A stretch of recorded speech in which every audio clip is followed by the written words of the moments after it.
njàkkare jeex na Serigne Saliou Mbacké di sët si Serigne Sidi Mokhtar Mbacké moo leen di indil lu méngoo ak seeni soxla yow mi bëgg a takk soxna wala yow mi bëgg a jàpp yoon pour liggéey wala sax yow mi bëgg a jàpp yoon pour tukki wool Serigne Saliou Mbacké mu seetal la seet bu set te wér te wóor yow mi nga xamante ni tamit da nga dëngoo ak sa borom kër wala yow mi dëngoo ak sa soxna Serigne Saliou Mbacké tamit day yëngatu ci wàllum nopp defal ba diggante bi mel ni mburu ak soow ñu ni Serigne bi mbax si lool kase nga yam mu ni damay yëngatu tamit ci wàllum hémorroïde ak ndoxum siti yow mi am hémorroïde interne wala externe wool Serigne Saliou Mbacké mu saafaraal la hémorroïde bi comme ni nga ko bëggee Serigne bi est-ce que si loolu kase nga yam mu ni déet sama maam di Serigne Sidi Mokhtar Mbacké bàyyil na ma benn fas bi nga xamante ni képp ku am impuissance sexuelle yow mi nga xamante ni da nga am ndigg luy metti mbaa sax biir bi metti boo woowee Serigne Saliou Mbacké dina la saafaraal yii di jàngoro yi ñu ni Serigne bi ku ko bëgg a jot nooy def da ngay def 77 385 92 00. salaamaaleykum gaay yi bëggee leen ziar leen jox leen seen wàccuwaay xëri la sëtub Kocc Barma ba man na kanja man na maafe ci wa zairan ak wa baati man waa APR kaay leen ma ñuus leen ay cours ci fair play waa APR neen def ak coono mbaa kenn yebu leen non mais ça c'est bizarre mbaa kenn yebu leen am ngeen jàmm non yenn manipulation yi nag dama yaakaar ne nag neen def ak coono kon yéen a nga manipuler ba tey laay lay la allahumma lak sunt neen def ak coono am ngeen jàmm waa man damay bëgg a gaañu wala lan la mbaa kenn yebu leen waa kaay leen partager li ci fair play waa APR am ngeen jàmm kaay leen partager li mbaa ma ñaf leen ay cours neen def ak coono ñu ni dafa am université bu nekk foofee ca Matam boo xam ni moment bii ñu toll le président de la république Bassirou Diomaye Diakhar Faye ma nga tabax boobee université foofee ca Matam mu doon université bu mucc ay plan ba doon plan boo xam ni ba Sénégal Sénégal ba tey plan bu mel ni bii plan man maa ngi koy doo gis ci fair play foofee ca Matam ku corriger yaa xam man ku ma corriger jamono toll doo gàmmu ji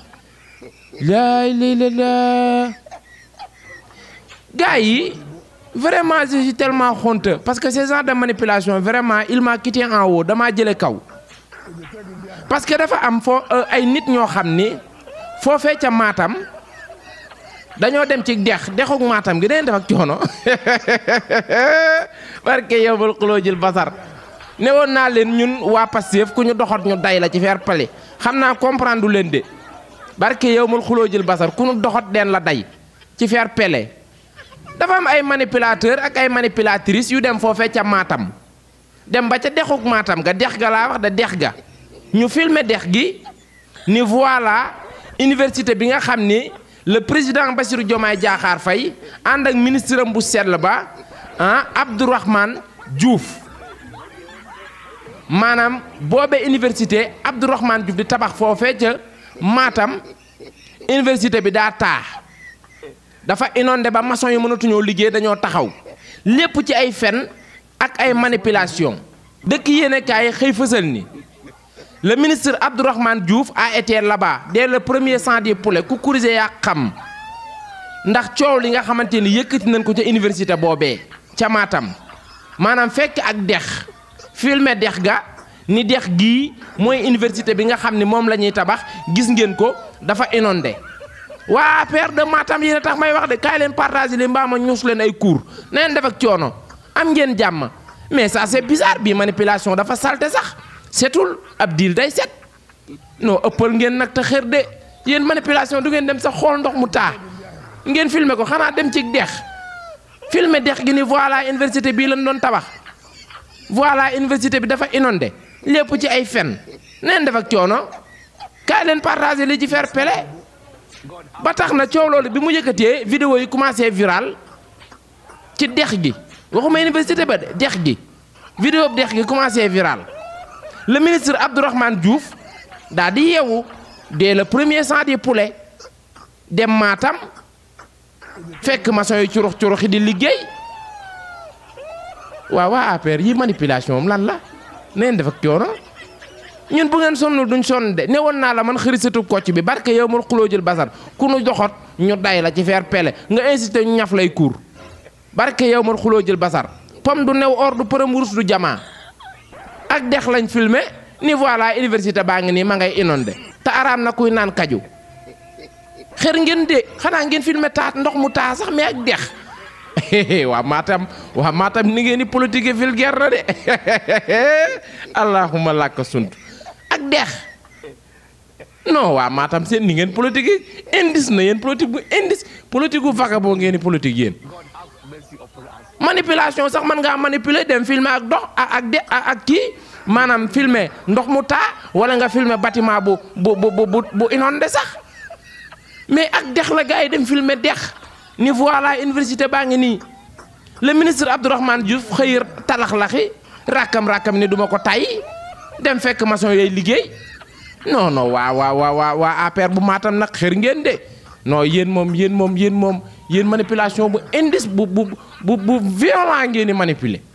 dex kay man def ma gisee dex gi dama yaakaaroon ni sax gaayeen waa force spéciale la ñuy tabaxal université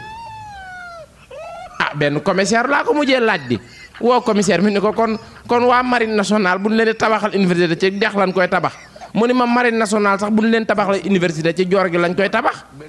man dex gi ma gisee dama yaakaar ni waa sapeur pompier la ñuy tabaxal université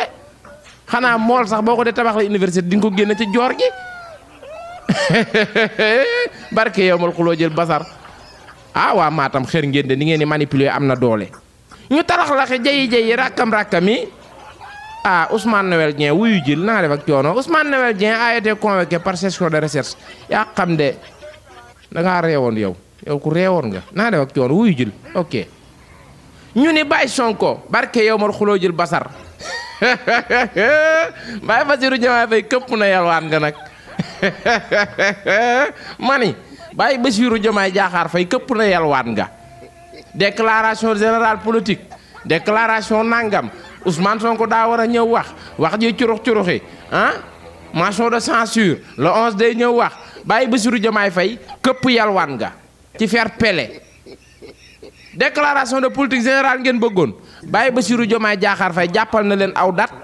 xanaa looloo jeex décret présidentiel la ku ko bañ ñu ñaf lay cour ci faire pele Baye Diomaye ko bind Baye Diomaye nee na incha allahu rabbi le 13 quel genre de tëgg wëndeel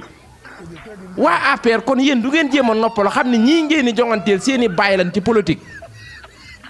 waa APR est-ce que du ngeen jéem a dallu xam ne ñii ngeen di jonganteel seeni bàyyi lañ ci politique lu ngeen yaakaaroon motion de censure ku corriger yaa xam ñu ni déeta waaye ñu ni far force fala force doole mbaam Baye Bassirou Diomaye Diakhar Faye le père de la nation seen baay naa def ak coono bindub décret nee na incha allahu rabbi le 13 le premier ministre def déclaration de politique générale te le 12 assemblée nationale datam jeex na dañ koy tas le 13 xanaa booba xanaa da ngeen di réunion Baye Sonko xanaa réunion kon lay def est-ce que xam ngeen li may wax le 12 assemblée nationale bu Sénégal datam jeex na le 12 dañ koy mise en jour incha allahu rabbi Baye Bassirou Diomaye Diakhar Faye jàpp le 13 la Ousmane Sonko def déclaration de politique générale ku corriger yaa xam jeex na noo faaxe lambo ji jeex na waa APR lambo ji jeex na moment bi nga xam ni Baye Bassirou Diomaye Diakhar Faye mi ngi toog ci ordinateur am di bind lettre le président de l'Assemblée nationale moment boobu waa gëm sa bopp ñoom ñi ngi def seen conférence de presse nee na ñooy yaay Ousmane Sonko fii ba àddunay tukki du def déclaration de politique générale ku corriger yaa xam nga insister ñu ñaf lay cour ci faire pele xoolal ma yi xeeti manipulation ak yi xeeti fen maanaam wiiri jaari ndaare moment bi Bassirou Diomaye Diakhar Faye dellu di bind moment boobu Baye Sonko ma ngay jayi ila Touba barke yamul xuloo jël basar maanaam seen lay jeeg rakkam jeeg curux jeeg maanaam débat close Abdou Mbaw na nga def ak coono mat na de wax dëgg yàlla mat na de ndax le 12 assemblée nationale dañ koo war a tas le 12 dañ koo war a tas conseil constitutionnel xamal na Baye Bassirou Diomaye Diakhar Faye le 12 am nga droit tas assemblée nationale Baye Bassirou Diomaye Diakhar Faye ni leen maintenant léegi le 13 le fukk ak ñett Baye Sonko dina di ñëw xanaa Baye Sonko réunion lay def man da barke yowul xuloo jël basar est-ce que du ngeen jéem a dallu ji nag wala tool yi nga xam ne gars yi du ngeen dem bàyyi ngir yàlla du ngeen dem bàyyi nag jàpp ci koom-koomu réew mi ay Abdou Mbow yii dem leen bàyyi politique rek toog muy dox na ngeen def ak coono am ngeen jàmm dem leen liggéeyi waaye topp leen fële waaye Baye Omar Diagne na nga def ak coono Baye Omar Diagne yaa ngi yëngal réew mi nag Baye Cheikh Omar na nga def ak coono am nga jàmm yaa ngi yëngal réew mi ci fer pele Baye buy man de wax dëgg yàlla koo xamul na mu lay def rek na nga ko defa tax barke yow mal xiyam kon day naa la daaw ca taw bu métti ba Baye Omar na nga def ak coono bàyyil sëñ bi waay am nga jàmm bàyyil sëñ bi waay am na yoo xamante rafetul jekkul attention nag Baye Cheikh Omar Diagne ñun amul Pastef nga bokk amul dara dañ lay day de barke yamul xuloo jël basar dañ lay day ci fer pele bu ñu jaxaseek àdduna parce que Baye Bassirou wootewul lii Baye Sonko wootewul lii lakkum parti kum wala ya parti ci fer pele gëmal li nga gëm bàyyi yeneen doomu aadama gëm li ñu gëm nag naa def ak coono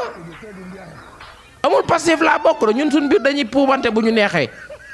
waay non non waay Baye Boye nag yow it jubal jubbanti nag bu mu tax ngay layi ci kaw nit ñi nag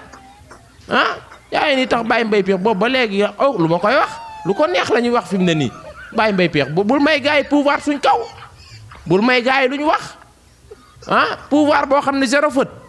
ñu fal la barki de moo ñaay nga bëgg a taar réew mi yow ci fer pele ay dañuy daan nag ay kii dañuy man damay daanu de waaye il faut être un peu respectueux nag naa def ak coono respecté ñu nag wax dëgg yàlla nag Baye Boye nag yoonu sëñ bi yoonu sëñ bi yoonu politicien nekku ci naa def ak coono wax ju ëpp nag danga ko mën trop waay parfois sans waaye nga ne waaye da ngay dérapé nag te boo ko dayee ñu ne day na mbokkum patriote am waaye noonu waaye Baye yow it Baye Boye yow it nag Baye Cheikh am nga jàmm mbaa kenn yabu la mer naa torop parce que man xëri damaa doon nit koo xam ne ku ma doxat dama lay bëgg a day paret waaye fi mu ne nii monde bi yëpp ak ñuy attaqué lu ma leen di wax sëñ bi nga kenn du laal nga laal bi ngay liggéey ba mu rafet rek ab dof dikk yàq ko ci fer pele da ngay liggéey ba mu rafet Sénégal loolee problème bi da ngay liggéey ba mu nice lépp koroñolle réew mépp kontaan benn dof jóge fa la yàq lépp li daaneeloon Macky Sall du ñu daaneel de non li daaneeloon Macky Sall du ñu daaneel fal ay nit ñuy yàq ci suuf te yow président doo comprendre bu président comprendre wul man xërisetu kocc bi j'ai touché dama lay day de voilà falaa yam nag il faut être un peu respectueux quoi naa def ak coono yi damay merloo quoi naa la day de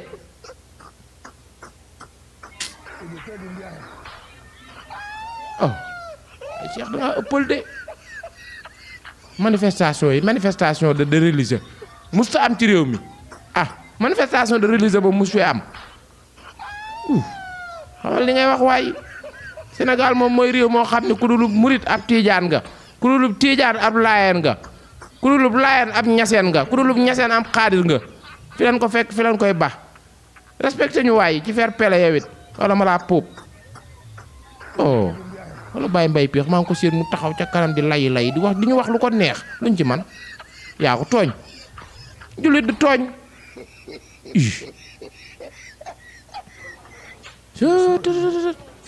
1 an 2 ans xaw ma 3 ans laa toog fii di wax 2 ans ci plateau bi yàq na lépp à zéro li ma waxoon lépp Baye Cheikh bi yàq na ko war Diagne naa ak coono 2 ans 2019 à nos jours maa ngi sinap di wax rek toog studio di wax rek nga dikk yàq lépp ci fer pele ëppal baaxul mag du ëppal waaye nit du ëppal àdduna yàllaa ko moom kenn xamul fu mu jóge rek est-ce que amul sëriñub indien sax dégg naa la nga naan ay tarixa laa bokk am naa lu ba gëm yow mii boo amul sëriñub Inde nga am si ab Buddha yow mii mbir lay wóoru ma ko dara